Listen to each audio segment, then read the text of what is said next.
Catherine is another one of our integrated GPs here at NIIM, and again, incredibly experienced over many years with a strong interest in mind-body medicine, and Catherine has studied many disciplines in the health regime. So my pleasure to pass over to Catherine.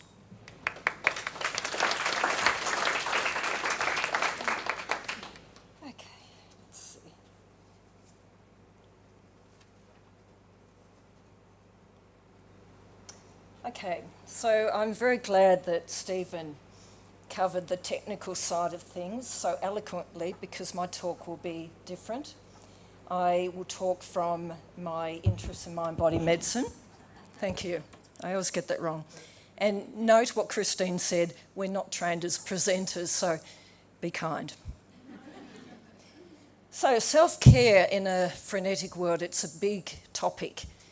And I'll be covering a little bit, there'll be a little bit of overlap with what Stephen said, but different emphasis. And I might have to skip over some of the slides, there's a lot here. And if I do run a little bit over time, you need to leave at 8 o'clock, I'll understand. So I'm sure you're all familiar with this saying, which is, give a man a fish and you feed him for a day. Teach a man to fish and you feed him for a lifetime. And good health care is teaching good self-care.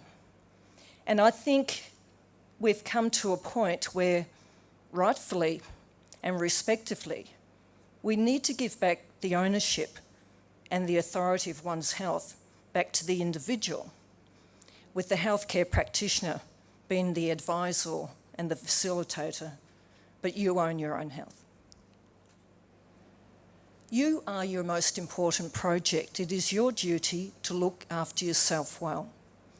And the more you do that, the better example you will give to others to do the same. And the adage, we give better from a full cup, is very, very true. And parents and carers particularly take note. And we can have all the tests in the world and all the health advice, and that is a good part of self-care, and we're very fortunate to have these things available to keep us on track. But the rest is up to us individually, and no one can do our lives for us. And we have tended to segregate health off as though it's its own category.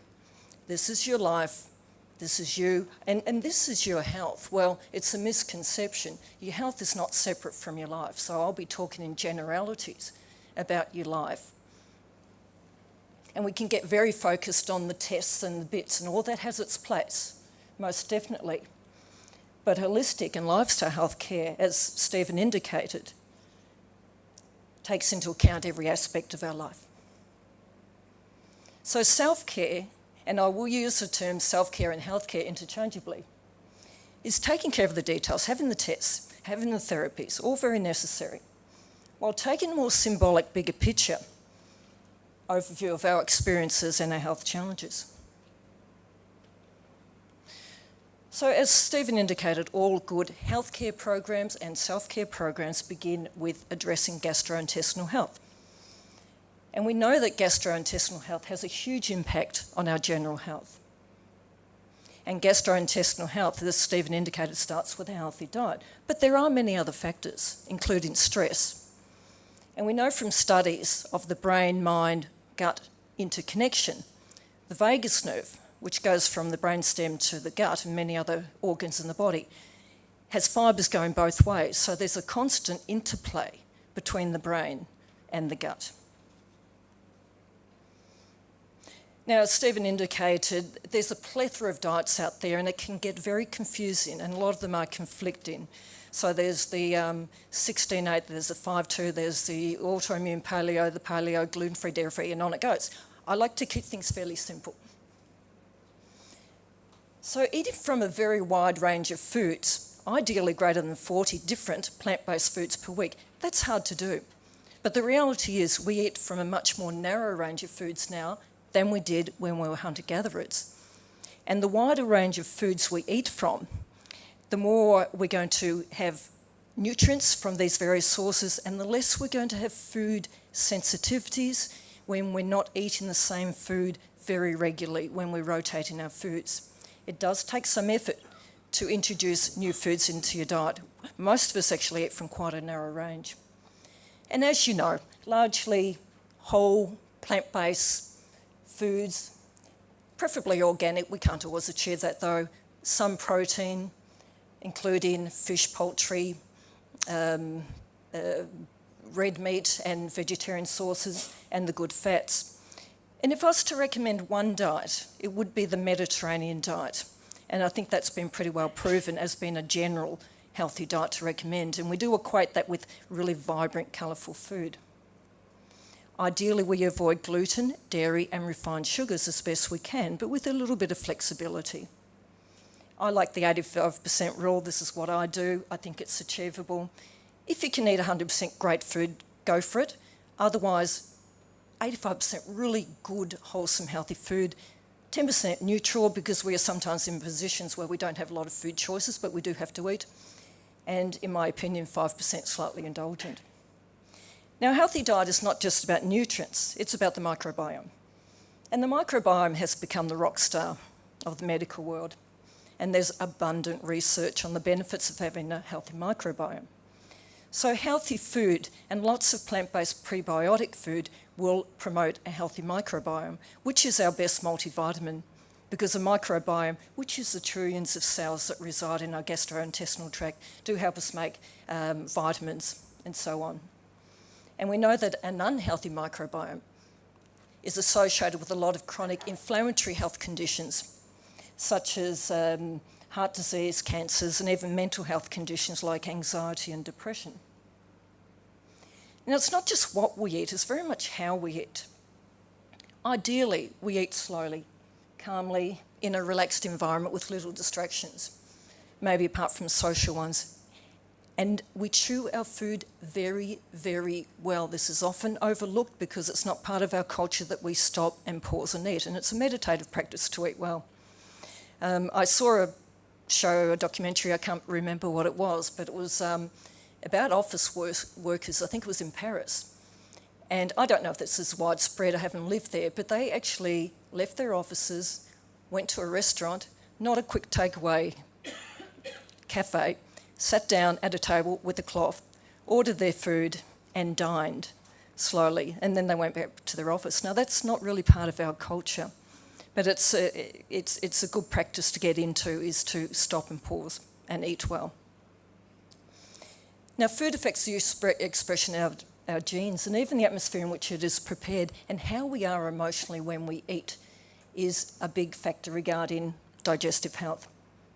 If we are very stressed when we eat, we'll be swallowing those stress hormones, those stress emotions with our food. And I have no doubt that some allergies, even in our ancestral line, come because there might be a potent stress when someone's eating a particular food, and thereafter the body recognises that food as a threat. Focus on great food available rather than what to avoid. Ideally, we're intuitively guided regarding what to eat. Our body does know, but we do have to differentiate food cravings from genuine food needs. Now, granted, some people have particular food sensitivities and allergies, and they do need to avoid certain foods. In fact, it can be very dangerous for them if they eat foods they're allergic to. We know that. But don't make food the enemy. There is a condition called orthorexia, and this is the obsessive pursuit of the perfect diet and the avoidance of perceived harmful foods, and it is an anxiety-based condition. Vegans and vegetarians take note. I totally applaud this diet from a humanitarian point of view, but it is very different to eat a vegetarian diet in a society that's evolved it over thousands of years to just adopting it midstream.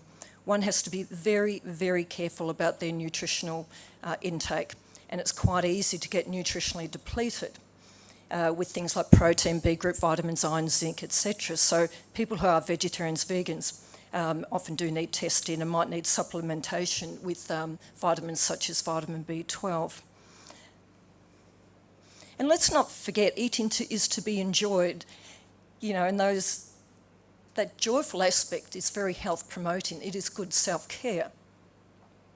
It's a time to share with family or friends and to pause from our busy schedules and nourish ourselves at every level. And I think it's entirely fine to celebrate and to feast and overindulge at times. Just a couple of words on alcohol.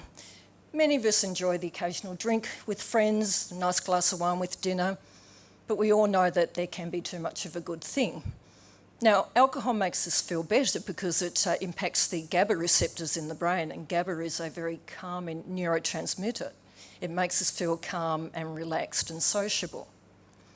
Problem is, if there's too much alcohol, the receptors for GABA down-regulate in the brain, and the brake is taken off another neurotransmitter called glutamate.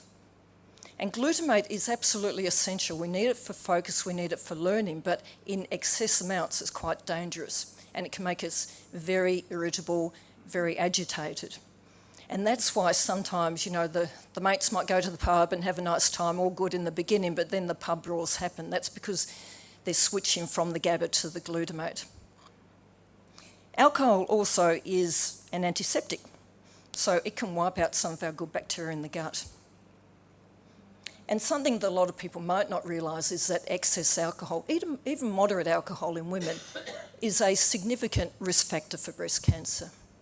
So enjoy a drink, but just watch the amounts. And I'm not even mentioning the devastating social effects from too much alcohol. And, it is a form of self-medication in our society. Exercise. You all know the benefits of exercise. We are meant to move. And most of us spend way much time indoors in unnatural environments and consider it normal. We know the benefits of exercise. It's been well studied. It's good physically, it's good psychologically, and everyone can do some form of exercise even if they have disabilities. Exercise gets the body into gear. It reminds the body of health. Studies have demonstrated that exercise, pretty much more than anything else, can benefit mild to moderate depression.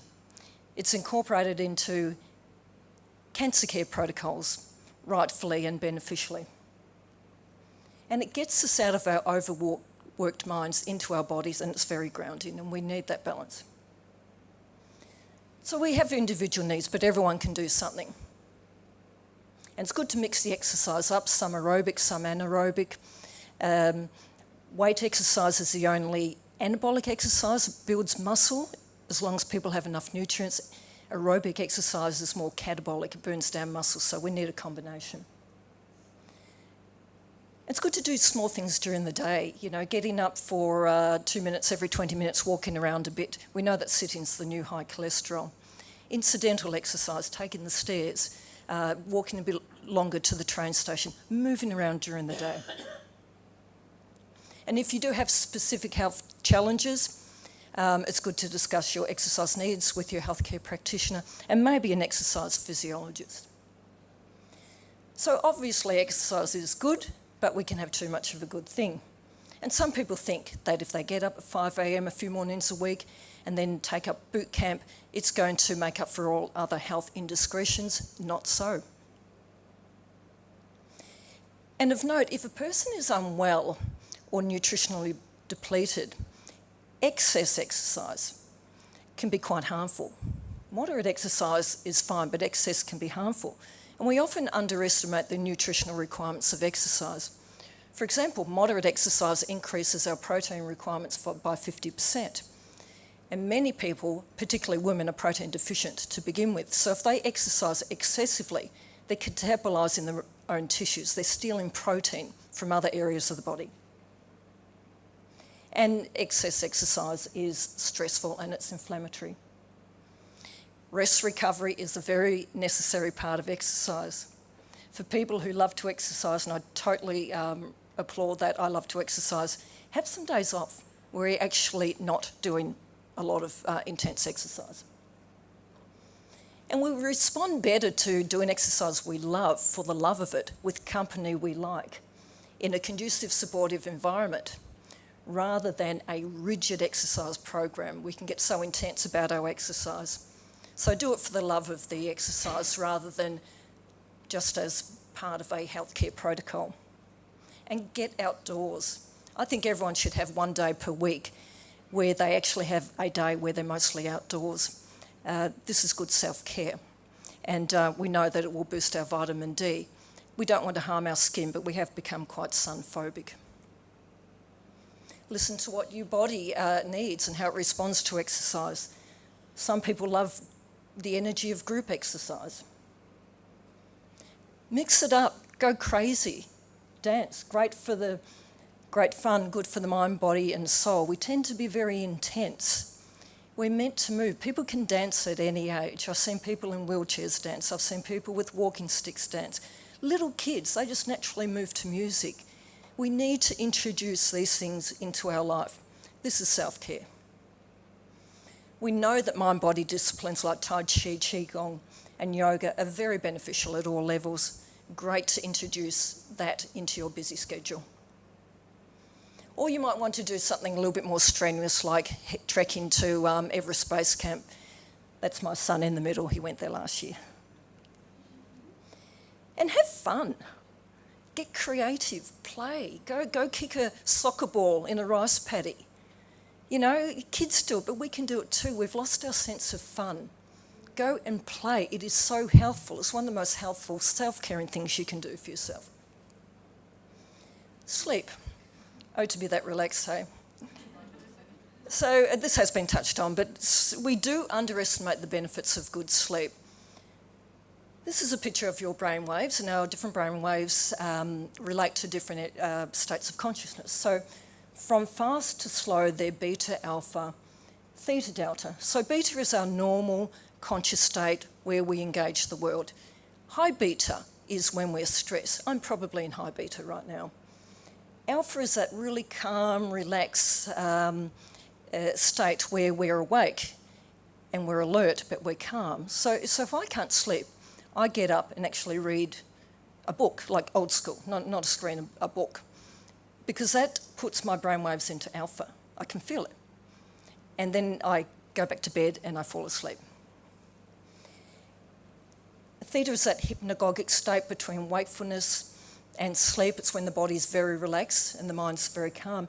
And delta is deep sleep, and it also is what people can achieve in deep meditation. The point being, the delta brainwave state is associated with deep healing and regeneration. Sleep is very restorative. So these are some things that can help good sleep. Ideally 7 to 8 hours per night. Going to bed before 11 p.m. Many people get a second wind after 11 p.m. that keeps them awake. We need to have a calming down ritual so those brainwaves change before we go to bed. Turn off screens at least half an hour before bed. Because our brains are overstimulated, and minimise electricals in the bedroom. Ideally turn the Wi-Fi off before you go to bed, no phones on the bedside table, and a dark, cool room. Now it's difficult to go from 100 to 0, so that winding down process is very necessary. We need some sort of ritual where we calm ourselves down before we go to bed, and we have a better sleep if we do. Now, there's a term called tired but wired. It's when the body's exhausted, but the mind is busy. It's racing. It's full of those stress hormones from the day. It's quite a stressful state, and it's definitely not conducive to sleep. I'll talk more about that in a moment. And falling asleep is a state of surrender. It's like a mini death. So this needs to be addressed if people do have insomnia. And sleep is where we integrate our day's experiences, physical and emotional. And melatonin, our sleep-inducing hormone, is one of the body's most potent antioxidants. So sleep is good stuff. Stress. Well, we can't talk about self-care without talking about stress management. This is a very big subject, so I'm going to whiz through this. So many of us live a little bit like that. Not everyone, of course. For some people, the stress is boredom and not enough stimulation. But this is how a lot of people live, that constant tension. The to-do list that never ends, that in tray that's always there. And we get used to it and consider it normal, but is it? Being stuck in traffic on the way to work can have us reacting physiologically and psychologically as though we're running from a tiger. That's me on the M1 yesterday. Incidentally, I've seen 2 car accidents in the last 2 days. One yesterday when I was travelling into work, and one this morning. And I think that's a reflection of our fairly frenetic lifestyle, so slow down. And you see that stress on the highway. You see these big semi-trailers tailgating little marinas. Like, does it have to be that way? So a lot of us are racing around in survival mode much of the time, and we're so used to it that we consider it completely normal. And we get addicted to those stress hormones. Now, I've done some training with Dr. Joe Dispenza, who some of you might have heard of, and he famously talks about we're in a state of survival or we're in a state of creation. So when we're in a state of survival, we become very addicted to the stress hormones because they make us feel alive and they endorse the ego, our identity, the self-preserving. And like a gazelle running away from a lion, we'll be very focused on the self, very focused on the environment, and very focused on time. And we will have blinkers on. And there's not a lot of room for lateral thinking in that state, but a lot of us are operating in that state a lot of time. And a lot of parties are happy that we are doing so, I might add. We have fear of the unknown and unfamiliar. We're holding on to the rails, we're on the treadmill, we don't dare let go and do something different. We like to control things, and it's often a very competitive state, and it's not good for community spirit. When we're in creation, we forget about the self and our identity. We get out of our own way, you might say. We're in the present moment from where we create. We move beyond the known. We're open-focused. We're cooperative. And we embrace the new. So which column do you think might be better for us individually, as a society, and also in our organisations? Well, I would say the bottom column. You might disagree, but I think most of our society is in the top.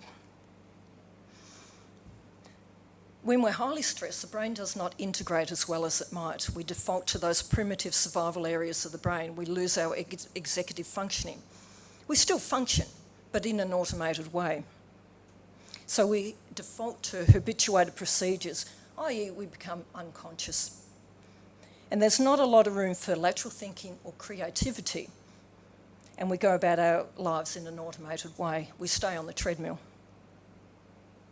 So why are we so stressed? This is a big subject. But basically our stresses go to our primal survival fears because we are still geared for those primal fears. So society says we need to look, be, do and have to a certain level to be accepted by our communities. And that taps into our deep primal fear of being rejected by the tribe, which did mean death in a lot of cases. So our fears often unconsciously go to those levels. In the animal world, the most potent stress has been trapped and immobilised. In the human world, this can equate to feeling disempowered, stuck in a situation that's not for our benefit. Our stresses can be subliminal too. If we have major stress in one area of our life, it's a clue that there's something unresolved from our past that's been triggered. So it's good to maybe speak to someone if that's the case. I'm going to skip over this, I think, for the sake of time. I'm okay for time. Okay, all right. So I'm sure some of you are familiar with the autonomic nervous system, which is the part of the nervous system that controls our body's functions, organs, glands, systems that are not under voluntary control. So it controls our heart, our gastrointestinal tract, and on it goes, humming away in the background without our being aware. It's pretty amazing when you think of it. So there are two main branches of the autonomic nervous system. It's a little bit more complicated than this, but for simplicity, there's the sympathetic nervous system and the parasympathetic nervous system. The sympathetic nervous system gives us up for fight and flight, and the parasympathetic nervous system gives us up for rest, repair, recovery, and regeneration. It's energy conserving. There's a condition or a term called sympathetic dominance, and it's when people can't turn off that stress response, and it's like running from a tiger 24/7. We produce excess stress hormones, and this upsets our hormonal balance, and it's a catabolic energy expending state, and it's agitating psychologically and physically, creates constant tension, and this is the tired but wired state. When we're in sympathetic dominance, and this can be in a traffic jam, busy in the office, It literally is like running from a tiger. We react the same way physiologically. And when we're running from a tiger, we're going to be very selective where we send our resources, and we're going to be sending them to fuel the fight or flight process. But then there'll be less resources for other areas, particularly the gastrointestinal tract and reproduction. And this is why stress affects the gut so profoundly. Diet is very important, but it's not all about diet. So ideally, the sympathetic nervous system and parasympathetic nervous system are in balance. Each will be dominant at different times, and that's absolutely fine, but overall we want to be in a balance. So a lot of the things we suggest for self-care are to promote that parasympathetic nervous system. We don't heal when we're in sympathetic nervous system overdrive. The yin state, the parasympathetic state, is the healing state, so it needs to get a look in. Some stress is inevitable and beneficial. I'm sure you all know that, like stress in muscle to make it stronger. Our greatest growth is when we're out of our comfort zone. Very true. Don't even try to eliminate all stress in your life. It's a crazy word out there, you're not going to. And nor should we try. And we do need to develop some stress tolerance. And fortunately, we're very resilient. But stress is a concern if people are totally overwhelmed by it, physically, psychologically. And when they can't engage life and do what they want to do because of the stress, it's when we can't turn off the stress response that problems arise, and that's when help is needed. Much more beneficial to admit our stress. If we do, we can address it. When we don't, or we self-medicate, or we whatever, then we don't know what we don't know. We're not dealing with it, but the harm is ongoing. And sometimes it's not the not coping that's the problem, but it's the thinking that we have to accept our humanness, our limitations. Don't shoot the messenger. We need the stress response. It is keeping us on the planet. Those stress symptoms alert us that we need to address something. They're giving us information. So it's not a matter of just putting a veneer over them. We need to look at what underlies the stress reaction. So better to wear shoes and cover the world with leather, meaning that we're not going to change everything going on in the world. Not at all. So we need to learn techniques to come back to our centre and try and stay calm amidst the chaos. This is self-care in a frenetic world. I'm not going to go through that because of time, but I'll mention some simple things. Now, we get very sophisticated, and that's great, but sometimes we overlook the simple things. We don't give value to them because they're not so sophisticated. But breathing. When we're stressed, we have upper chest, shallow breathing. That deep diaphragmatic breathing, slow breathing, is very calming. It promotes the parasympathetic nervous system. It's something we can do, we just forget to do it. We think it's so simple, but you know, when you're sitting at the office desk, just pause for a minute, a few deep breaths, come back to your centre. Do it now and again. Simple but effective. Allow yourself to relax. A lot of us don't. Our achievement-orientated society says be competitive, maintain the competitive edge, don't just sit there and do something, you know, be productive and on it goes. So a lot of us just don't allow ourselves to relax even on holidays. And I beg the question, who actually goes fishing anymore? I'm not sure about riding a bicycle on the pier, but hey. Music. And I don't mean headphones while you're power walking. I think if you're walking outside, listen to the birds. But just listening to beautiful music, it doesn't have to be classical. You know, quiet environment, quiet room, putting on some music. We forget these things, particularly when we're on the treadmill. We think, oh, we don't have time. But very beneficial. And I would include singing and choral singing and toning in that. Great for our biological and psychological systems and very coherent. Break up our habits and routines. It rewires the brain and helps to instill new patterns of thought and emotions. It gets us out of the stress loop. We have to step back from our lives to observe it. Do something different. When we're in survival mode, we often don't want to. We think we can't. But do something novel. Mix it up. It's a big word out there. We often just don't realise it. Now, hobbies, work-life balance. And I know a lot of you are going to think, oh, hobbies, that's trite. I've heard it a million times, but go get a hobby. Go get something you're interested in, you're passionate about, particularly if you have stressful work or a stressful life situation. It is great to have something else that we can focus on, where we can put our energies in, hone our skills. It might even be your source of income eventually, who knows. So find an activity or hobby or an interest that you're passionate about. You've got to like it, obviously. It puts us in creation mode. And this is where life affects health. So when we do devote time to something creative, we flood our system with endorphins. We calm the brainwaves. We calm the sympathetic nervous system, allow the parasympathetic nervous system to come into play and help balance the right and left hemispheres. And it allows us to be very present. It also helps us create community. We are relational beings. We need people. We need community. If you have communities, foster it. If you don't, go find your people. This is very health promoting on every level. This is self-care. And there's a plethora of good things out there, meet-up groups, some of them of which are very niche, where people can find their community. Goes without saying, relationships, family, friends, we do need people we can confide with, that we can have fun with, be silly with, and mutually support. And this is very good for a hormone called oxytocin, which is a so-called love or bonding hormone, but it has more to it than that.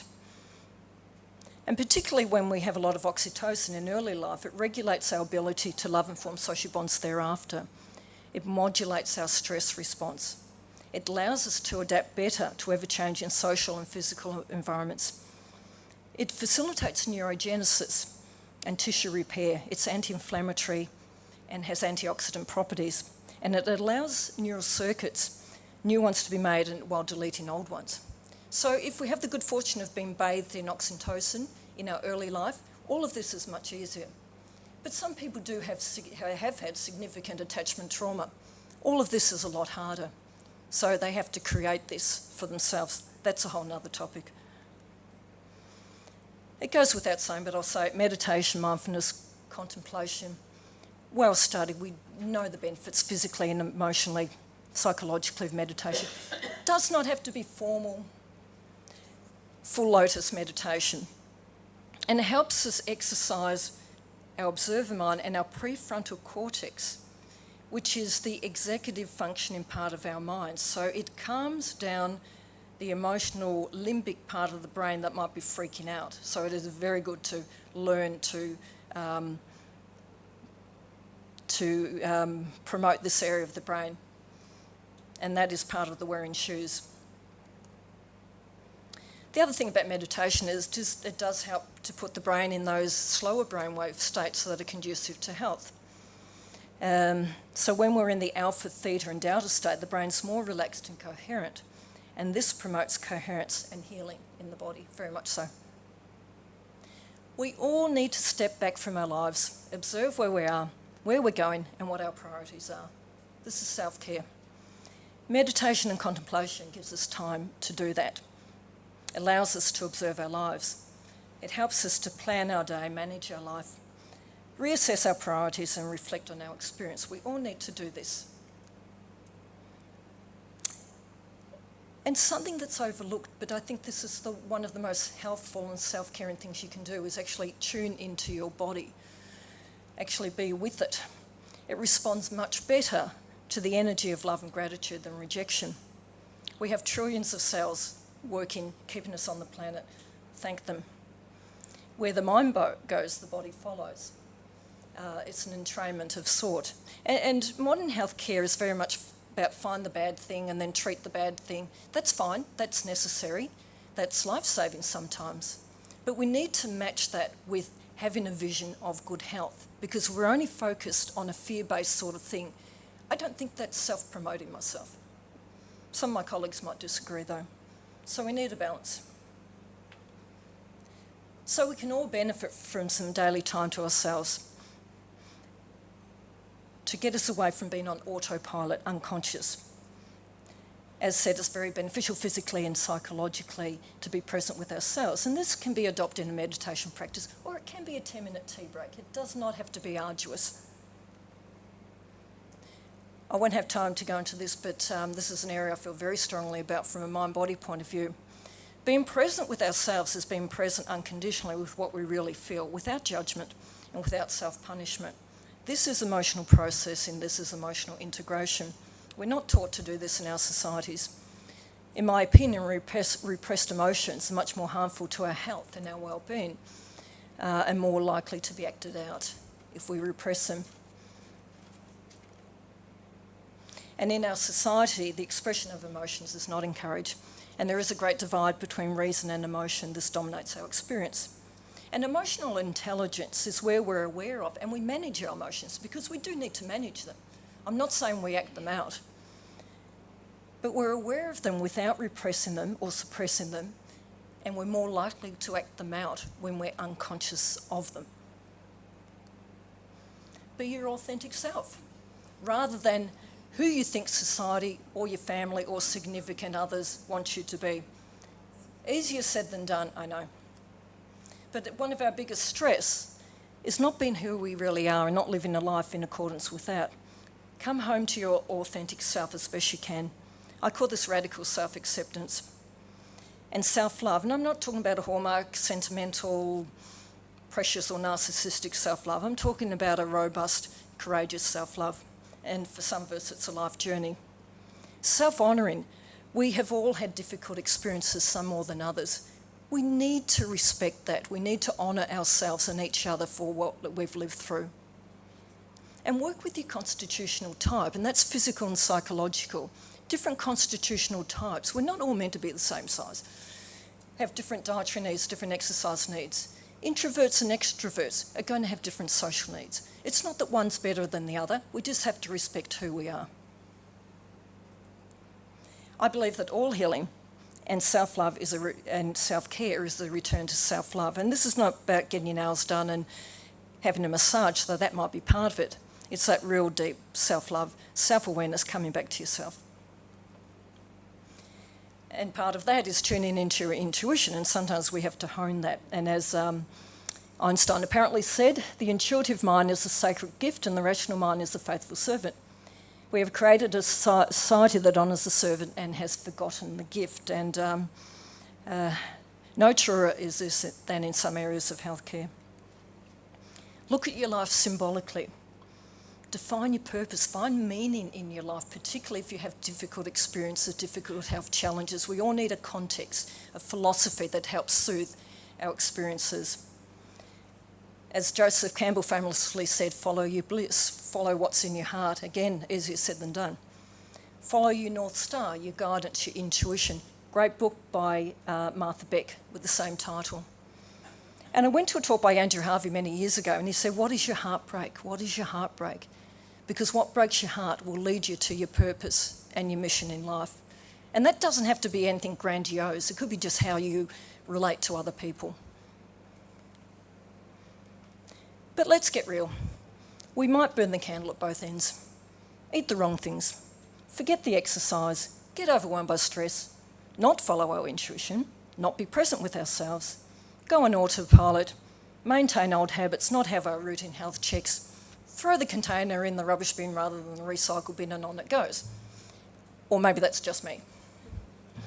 Fortunately, we're very resilient creatures. And to steal a phrase from Zorba the Greek, the full catastrophe.